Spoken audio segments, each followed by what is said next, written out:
Good evening friends, ETA business school में आपका स्वागत करता हूँ। फ्रेंड्स, ये स्किल्स बेस्ड लर्निंग प्रोग्राम है। आज का एक बहुत ही इम्पोर्टेंट टॉपिक है, the important learnings of the intelligent investor book. जो इंटेलिजेंट इन्वेस्टर बुक है, इसकी क्या लर्निंग्स है? ये किताब 1949 में बेंजामिन ग्राहम ने लिखी थी, और उस समय की जो लर्निंग है अभी तक अप्लाई हो रही है।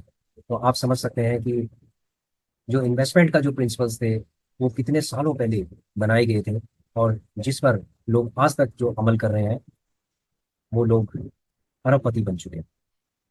समझ लो फ्रेंड्स। तो इसमें मैं यही कहना चाहूंगा कि जो लोग स्टॉक मार्केट के अंदर आ रहे हैं, या जो लोग स्टॉक मार्केट के अंदर काम कर रहे हैं, उनको लॉन्ग टर्म होराइजन के हिसाब से सोचना चाहिए, और द इंटेलिजेंट इन्वेस्टर्स की बुक एक बार जरूर पढ़नी चाहिए। हमने कुछ लर्निंग्स, हम जो ये किताब हमने पढ़ी है, उसके बाद हमने जो बेसिक लर्निंग्स है, ठीक है, जो बेसिक लर्निंग्स है, वो लर्निंग हम आपके सामने प्रस्तुत कर रहे हैं। होता क्या है कि बहुत सारे लोग इंग्लिश में पढ़ नहीं पाते हैं, क्योंकि इसकी जो भाषा है वो थोड़ा सा कठिन है। कठिन होने के कारण वो लोग इसको पूरे तरीके से ग्रैस्प नहीं कर पाते हैं। तो हम आपके सामने जो बेसिक चीजें हैं, किताब की जो कोर चीज है, उसको हम आपके सामने प्रस्तुत कर रहे हैं। तो फ्रेंड्स, हम अगर इन्वेस्टर बनना चाहते हैं तो इन प्रिंसिपल्स को हमें अमल करना पड़ेगा। ठीक है फ्रेंड्स, आइए चलते हैं हम। द इंटेलिजेंट इन्वेस्टर, थोड़ा सा मैं बड़ा कर देता हूँ। The intelligent investor bye Benjamin Graham. Benjamin Graham जो वॉरेन बफे के भी गुरु हैं, उन्होंने द इंटेलिजेंट इन्वेस्टर नाम की एक किताब 1949 में पब्लिश की थी। और ये किताब इतनी ज़्यादा पॉपुलर नहीं रही, लेकिन समय जैसे बीतता गया बीतता गया बीतता गया, तो इसकी पॉपुलैरिटी समय के साथ साथ बढ़ती चली गई। क्योंकि उस समय लोगों को इन्वेस्टमेंट के बारे में बहुत ज़्यादा नहीं पता होता था कि स्टॉक मार्केट के अंदर हम किस तरीके से इन्वेस्टमेंट करेंगे, कैसे करेंगे, हमारा क्या इसमें फ़ायदा होगा, ठीक है, लॉन्ग टर्म में। तो ये जो किताब है बेंजामिन ग्राहम ने, इसके सारे प्रिंसिपल्स को वॉरेन बफे ने अपने जीवन में अमल किया। और उसने एक एक वॉरेन बफे ने एक एक प्रिंसिपल्स को उसने अपनी लाइफ में स्टॉक मार्केट के अंदर इम्प्लीमेंट किया। उसने इसको एज ए प्रोफेशन बनाया। ठीक है friends, the intelligent investor teaches us to be rational. देखो, कभी भी क्या होता है, जो रैशनल डिसीजन मेकिंग का हमें इस्तेमाल करना चाहिए। रैशनल होना चाहिए, इमोशनल नहीं होना चाहिए। दूसरी चीज, डिसिप्लिन। हमारी जो अप्रोच है वो डिसिप्लिन होनी चाहिए। हमें पेशेंस के साथ मार्केट खड़ा होना है, और जो वैल्यू वाली चीज है उस पर फोकस करना है।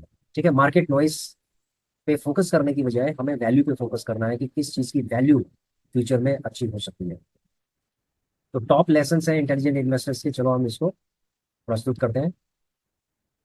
सबसे पहली चीज है इन्वेस्टिंग वर्सेस स्पेकुलेशन। देखो, दो चीजें हैं। सबसे पहली है इन्वेस्टिंग। इन्वेस्टिंग का मतलब है कि हमें वो एसेट्स खरीदने हैं एक प्रॉपर एनालिसिस के साथ, जिसको हम लॉन्ग टर्म के लिए हम उसको होल्ड करें। लॉन्ग टर्म में वो हमें रिटर्न देंगे, और अच्छे रिटर्न देंगे। और इसके साथ साथ हमें ये भी चीज देखनी है कि हमारा जो प्रिंसिपल है वो सेफ होना चाहिए।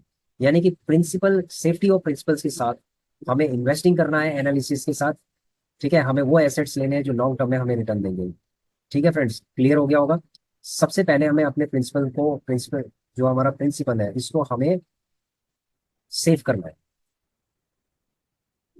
ठीक है, इसको सेव करते हुए हमें इन्वेस्टिंग करना है। तो वो एनालिसिस के थ्रू ही हो सकती है। तो प्रॉपरली हमें एनालाइज करना है, उसके बाद ही हमें इन्वेस्टिंग करना है। दूसरी चीज आती है स्पेकुलेशन। देखो, स्पेकुलेशन के अंदर हम बहुत ही शॉर्टकट मारने की कोशिश करते हैं, जैसे ऑप्शन एंड ट्रेडिंग आजकल। तो लोग बहुत जल्दी इसमें अमीर बनना चाहते हैं, और वो इमोशंस के साथ डिसीजन करते हैं, इसीलिए वो लॉस में चले जाते हैं। तो ये एक तरीके का, मैं ये कहता हूँ ब्लंट लैंग्वेज में, कि ये एक तरीके का जुआ है, ये एक गैम्बलिंग है। ठीक है, तो इन्वेस्टिंग वर्सेस गैम्बलिंग के बीच में आपको पता होना चाहिए, इन दोनों के बीच में आप क्या, किस चीज को आप कर रहे हैं, ये आपको पता होना चाहिए। हमेशा वॉरेन बफे ने इन्वेस्टिंग को फोकस किया है। उन्होंने कभी भी अपने जीवन में स्पेकुलेशंस नहीं किया। सिर्फ इन्वेस्टिंग करके ही वो दुनिया के सबसे अमीर इंसान बने हैं।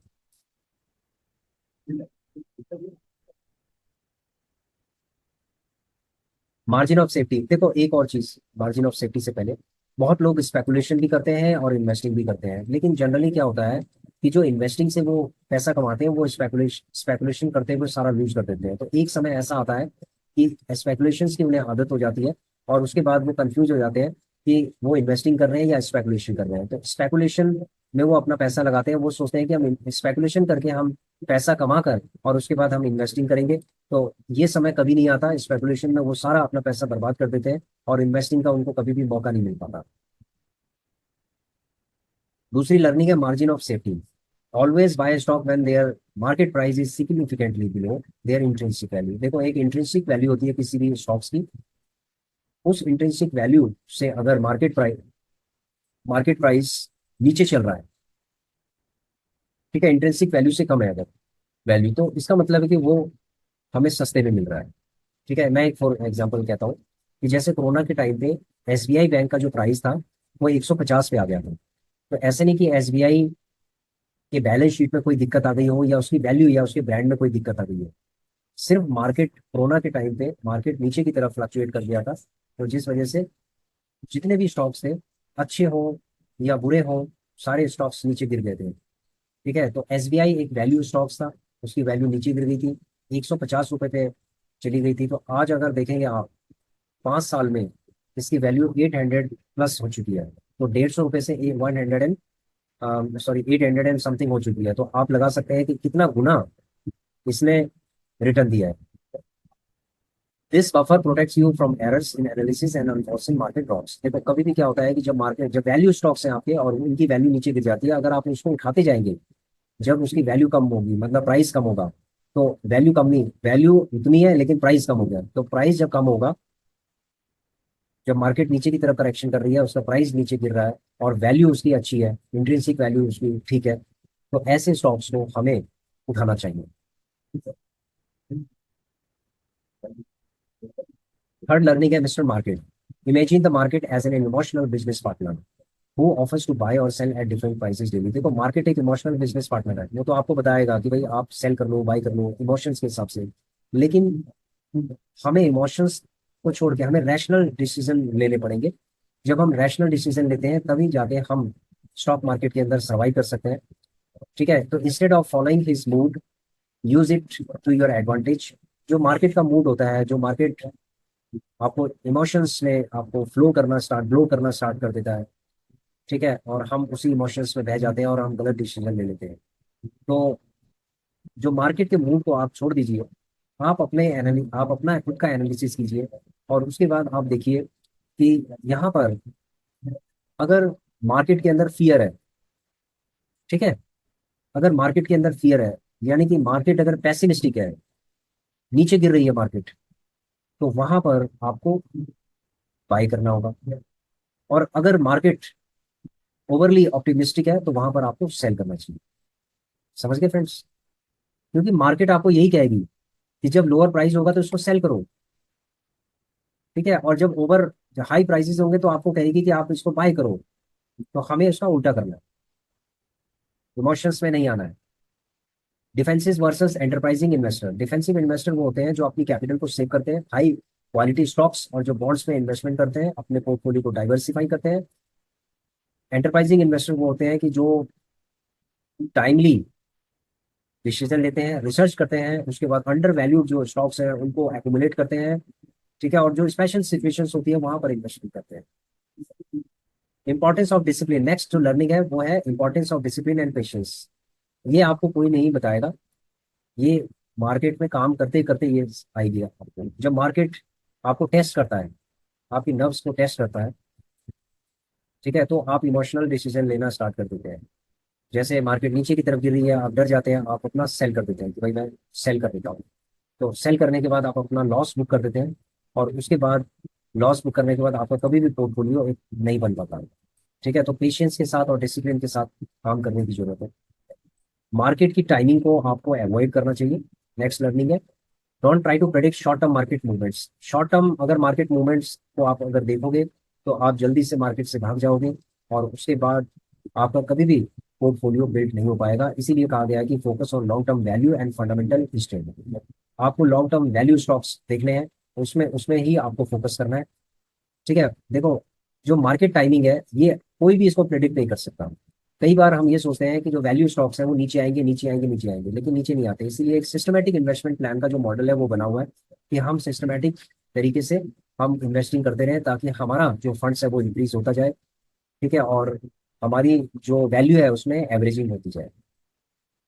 तो जो नेक्स्ट है वो डॉलर कॉस्ट एवरेजिंग, उसी को कहा गया है कि जो एसआईपी है, यानी कि आजकल जो कह रहे हैं ना सिस्टमेटिक इन्वेस्टमेंट प्लान, उसी समय बेंजामिन ने डॉलर कॉस्ट एवरेजिंग के प्रिंसिपल को यानी लर्निंग को उसी समय बताया था। ठीक है, आज जो इम्प्लीमेंट हो रहा है एसआईपी के फॉर्म में, यानी कि सिस्टमेटिक इन्वेस्टमेंट प्लान के फॉर्म में हो रहा है, इम्प्लीमेंट हो रहा है। मार्केट जब जब देखो, सबसे पहले तो हमें जो वैल्यू स्टॉक्स हैं या वैल्यू ईटीएफ है उनको हमें सेलेक्ट करना है।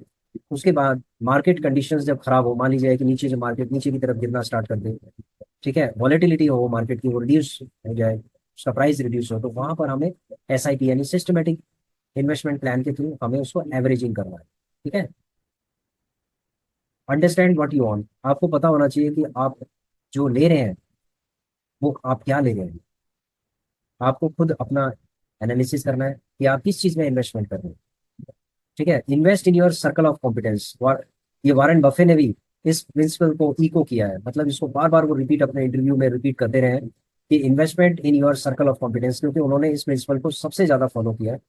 जो चीजें उनकी समझ में आती थी उसी पर उन्होंने इन्वेस्टमेंट किया, जो समझ में, चाहे वो कितनी भी अच्छी चीज है, लेकिन अगर वो उनकी समझ में नहीं आती थी तो उसमें वो कभी भी इन्वेस्टमेंट नहीं करते थे।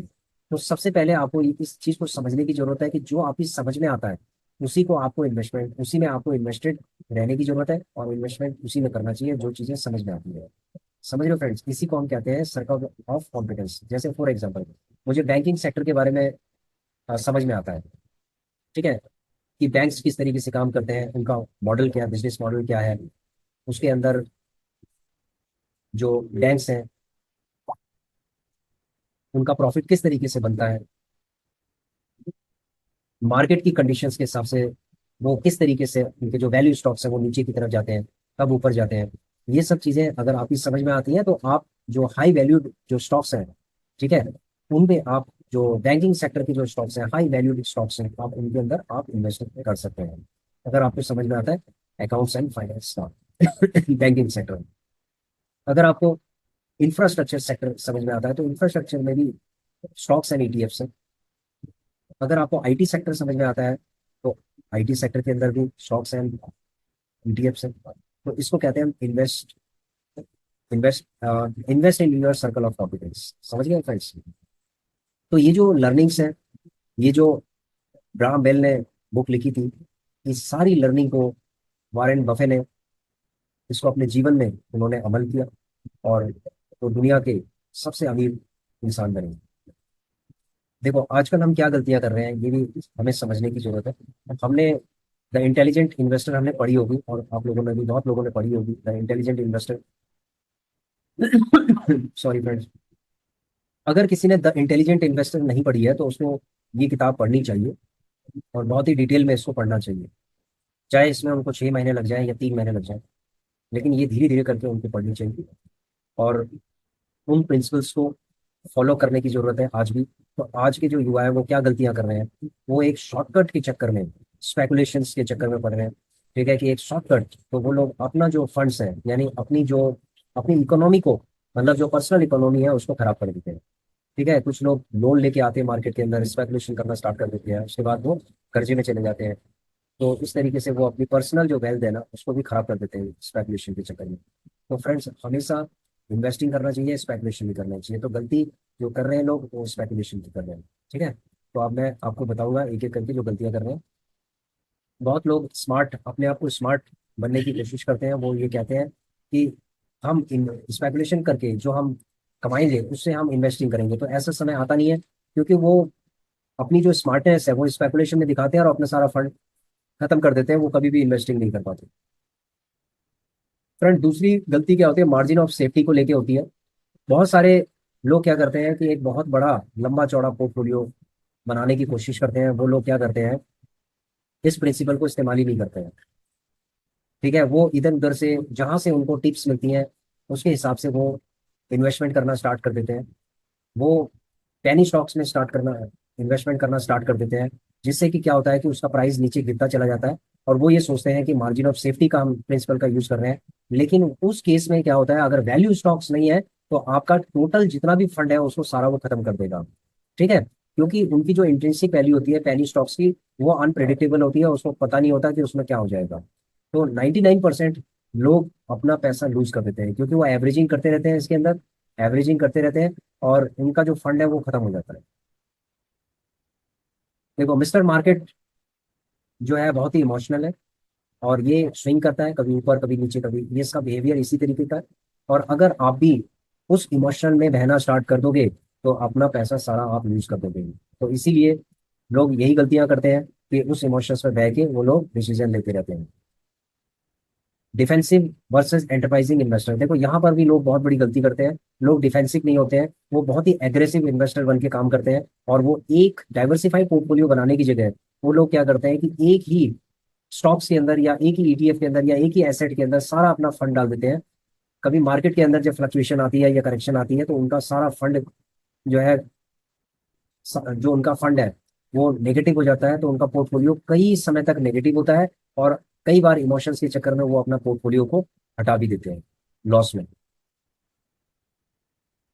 आजकल गलतियां लोग क्या कर रहे हैं कि शॉर्टकट के चक्कर में वो डिसिप्लिन भी भूल गए हैं, और पेशेंस उनके अंदर नहीं है, क्योंकि पेशेंस, देखो स्टॉक मार्केट के अंदर जिसके अंदर पेशेंस नहीं है वो मार्केट के अंदर कभी भी खड़ा नहीं रह सकता।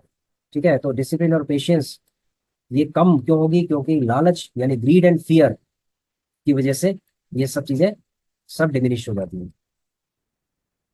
मार्केट टाइमिंग, बहुत लोग ये सोचते हैं कि जो वैल्यू स्टॉक से जब वो नीचे आएंगे तभी उसको बाय करेंगे, तो ये देखो जो मार्केट टाइमिंग है ये किसी ने भी प्रेडिक्ट नहीं किया है। तो इसीलिए कोई भी नहीं बता सकता कि मार्केट नीचे की तरफ आएगी। बहुत लोग इंतजार करते हैं कि मार्केट नीचे की 30% नीचे आएगी, 40% नीचे आएगी। जब मार्केट को नीचे आना होगा तो आएगी, और नहीं आना होगा तो नहीं आएगी। ठीक है, तो यहाँ पर फोकस करने की जरूरत है। जो फंडामेंटल और वैल्यू स्टॉक्स हैं उसमें सिस्टमैटिक इन्वेस्टमेंट प्लान के थ्रू उसके अंदर इन्वेस्टिंग किया जाए।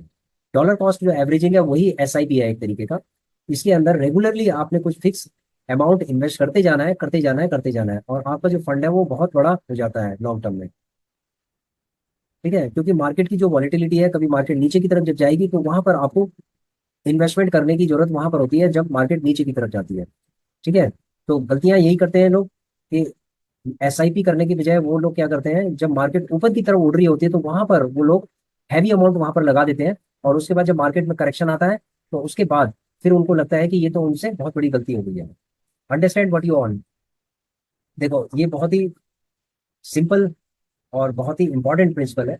जो चीजें आप जानते हो उसी में इन्वेस्टमेंट करना चाहिए, और ये वाली गलती अक्सर सभी लोग कर रहे हैं, मतलब ऑलमोस्ट सभी लोग कर रहे हैं। क्योंकि इसमें क्या हो रहा है कि सोशल मीडिया से देखकर लोग इन्वेस्टिंग कर रहे हैं।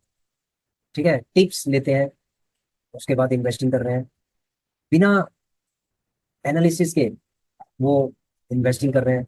क्योंकि कंपनी का देखो, ठीक है इंडस्ट्री तो ऊपर जाएगी जाएगी, मान लीजिए कि इंडस्ट्री का अच्छा स्कोप है, लेकिन हो सकता है कि वो स्टॉक या वो ईटीएफ अच्छा ना हो। तो इसीलिए आपको ये देखने की जरूरत है कि जिस एसेट के अंदर आप इन्वेस्टमेंट कर रहे हैं कि वो एसेट के बारे में आपको समझ में आता है नहीं आता। ठीक है, उसके पूरे बिजनेस मॉडल को समझना जरूरी है, उसकी हिस्ट्री को समझना जरूरी है, प्रेडिक्ट करना जरूरी है कि फ्यूचर में ये क्या कर सकता है। ठीक है, इसने इसका बोरोइंग कितना है, कर्जा इसने कितना ले रखा है, कितनी इसके पास एसेट है, कैश फ्लो इसके पास कितना है, तो ये बहुत चीजें समझने की जरूरत है, तभी जाके आप इसके अंदर इन्वेस्टिंग कर सकते हो। तो फ्रेंड्स इन्वेस्टमेंट करना कोई इतना आसान नहीं है। लोगों के लिए बहुत आसान है कि वो समझते हैं कि इन्वेस्टमेंट करना बहुत आसान है, लेकिन ये इतना ईजी भी नहीं है इन्वेस्टमेंट करना।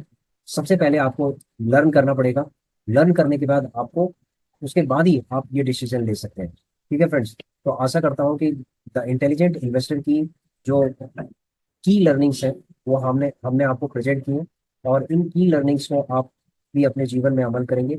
हम भी कर रहे हैं, आपको भी करना चाहिए। ठीक है फ्रेंड्स, तो मैं एक चीज़ आपको दिखाना चाहता हूँ कि बहुत लोग ये कहते हैं कि ईटीएफ में मुनाफा नहीं होता है। ठीक है, तो हम एक चीज़ दिखाना चाहते हैं आपको कि ये देखिए, अगर मैं आपको PNL दिखाऊं 1 अप्रैल 2024 से लेकर और 20 जुलाई 2025। ठीक है, तो अगर आप देखेंगे कि रियलाइज कितना है, 72,343 है, और उसके बाद 441 आपका सिर्फ टैक्सेस एंड अदर चार्जेस है। ठीक है, कितना कम है, तो आप ये देख रहे होंगे।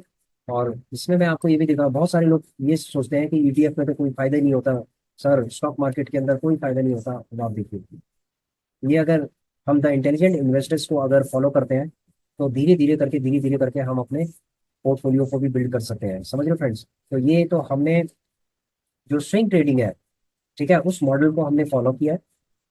ठीक है, स्विंग ट्रेडिंग के मॉडल को फॉलो किया है।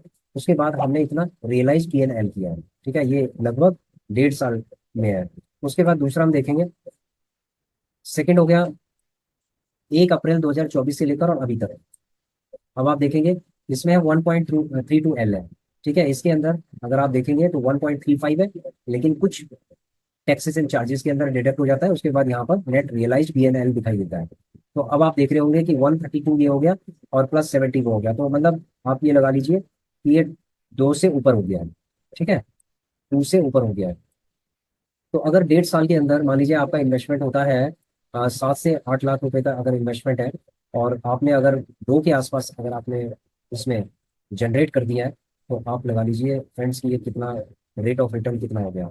इवन क्या है कि 7 भी नहीं है, आप ये 5 लगा लीजिए, क्योंकि 7 तो अब जाके हुआ है। पहले तो ये कम से कम 4-5 3-4-5 3-4-5 में ही काम हो रहा था। ठीक है, तो इसमें रेट ऑफ रिटर्न अगर आप कैलकुलेट करेंगे तो रेट ऑफ रिटर्न आता है, मैं कहता हूँ कि एवरेज 15% भी अगर होता है तो 15% भी बहुत होता है रिटर्न। ठीक है, FD से आपका डबल होता है, डबल से भी ज्यादा होता है। तो ये धीरे धीरे करके ये जो आपका प्रॉफिट बनता है, इस प्रॉफिट को आपको लॉन्ग टर्म में इन्वेस्टमेंट करने की जरूरत है। क्योंकि जब आप इस प्रॉफिट को लॉन्ग टर्म के लिए ले जाओगे तो आपको बिल्कुल भी डर नहीं लगेगा, क्योंकि आपकी यहाँ पर कैपिटल सेफ है। और ये कैपिटल से जो आपने डेवलप किया हुआ फंड है, ठीक है, एक ये वाला फंड और एक ये वाला फंड, ये दोनों फंड आपने जो डेवलप किए हैं, इसको आपको लॉन्ग टर्म में डाल देना है, उसको भूल जाना। ठीक है, लॉन्ग टर्म में डालने के बाद उसको भूल जाना है, उस पर कोई भी एक्शन नहीं लेना, कोई भी एक्टिविटी नहीं करनी है आपको। समझ रहे फ्रेंड्स? तब जाके आपका एक बहुत ही जबरदस्त पोर्टफोलियो लॉन्ग टर्म में बिल्ड होगा। ठीक है, अब ये वाला जो फंड है, इसको आप आंख बंद करके भी ऐसे नहीं कर सकते। ठीक है, उसको उस पोर्टफोलियो को भी बिल्ड करने के लिए आपको एनालिसिस करनी पड़ेगी। और आपको ये देखना पड़ेगा कि कौन से ऐसे स्टॉक्स हैं, कौन से ऐसे 10 स्टॉक्स हैं, आप 10 स्टॉक्स के अंदर आप इन्वेस्टमेंट कर सकते हैं। 10 ETF के अंदर आप इन्वेस्टमेंट कर सकते हैं। तो टोटल 10 आपके स्टॉक्स हो गए, 10 आपके ETF हो गए, और टोटल 10 आपके म्यूचुअल फंड्स हो गए, 9-10 म्यूचुअल फंड हो गए। तो ये जो तीन है, ट्राइंगल है, इसके अंदर अगर आपने इन्वेस्टमेंट किया अपने प्रॉफिट का पैसा, तो उसको आप लॉन्ग टर्म में भूल भी सकते हैं। समझ गए फ्रेंड्स? मतलब आपको कम से कम 15-20 साल तक आप उसको सस्टेन कर सकते हैं। जनरली क्या होता है, लोग क्या करते हैं, गलतियां क्या करते हैं कि वो अपना कैपिटल लगाते हैं। कैपिटल लगाने के बाद वो उसमें प्रॉफिट होता है, कैपिटल लगाने के बाद कुछ टाइम बाद उनका प्रॉफिट होता है। प्रॉफिट करने के बाद जो प्रॉफिट वाला पैसा है वो उसी से ट्रेडिंग करते रहते हैं, वो बढ़ता तो रहता है लेकिन उससे ट्रेडिंग करते रहते हैं। तो वो क्या होता है, जब आप बाई सेल करेंगे तो आपका एक बहुत बड़ा पोर्टफोलियो बिल्ड नहीं होगा फ्रेंड्स। बाई सेल करने से सिर्फ आपका जो रियलाइज्ड प्रॉफिट है वो होगा, लेकिन आपका एक बहुत बड़ा पोर्टफोलियो बिल्ड नहीं हो पाएगा। ठीक है, यहाँ पर हम क्या करते हैं कि एक रेगुलर एक फंड जनरेट करते हैं और इस फंड को हम लॉन्ग टर्म के लिए लगाते हैं, तब जाके आपका पोर्टफोलियो बिल्ड होगा। ठीक है, तो इस चीज को आप ध्यान में रखिए कि जो भी आप प्रॉफिट कमा रहे हैं उसको एक लॉन्ग टर्म के लिए आपको वहां पर डालना पड़ेगा। ठीक है, तो ये थी द इंटेलिजेंट इन्वेस्टर की लर्निंग। अगर आपको इनमें से कोई भी ऐसा प्रिंसिपल है जो सबसे अच्छा लगता है तो कमेंट करके जरूर बताइएगा। ठीक है friends, thanks for watching our video. Please share, subscribe and like our channel. Thank you.